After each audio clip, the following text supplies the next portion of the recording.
I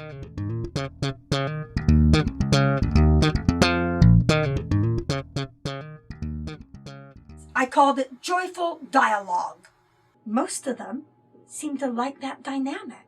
It does become a dialogue. They send me things out of class.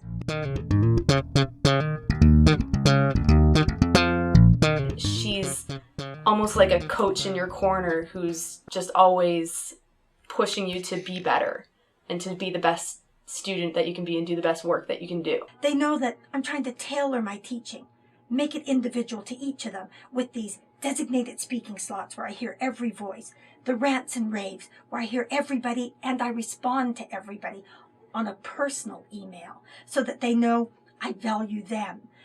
What I think they really respond to then is knowing that I love being in that classroom.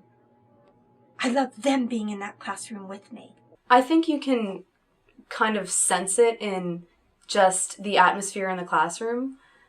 Students are more engaged in the learning process in her classes. She's very good at showing how looking at literature in different ways kind of gives you different ways of looking at life. I want to win or lose it on what I actually do in the classroom.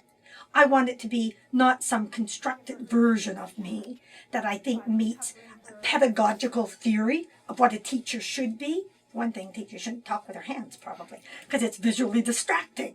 I do it all the time.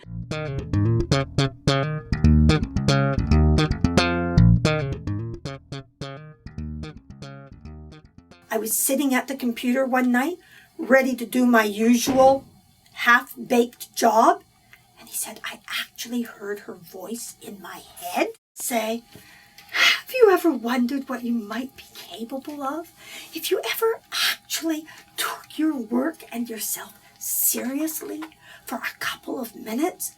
And he said, I shook my head and thought, whoa, haven't heard that voice for a few years. But he said it was in my head. And I looked at the computer and I thought, why not? He said, after that, I never looked back. I always did my best work. And now I'm this really successful businessman. And I've been successful at this and at this and at this. And as a professor, that's why I think I've got the luckiest job in the world. I teach material I love. I teach students who energize me. I teach students who challenge me. And sometimes I have to stop and say, I think your idea, your interpretation there is better than mine. You're right. That's not an angle I'd thought from. It just shows we all need fresh eyes to look at things with. And students give me hundreds of pairs of fresh eyes.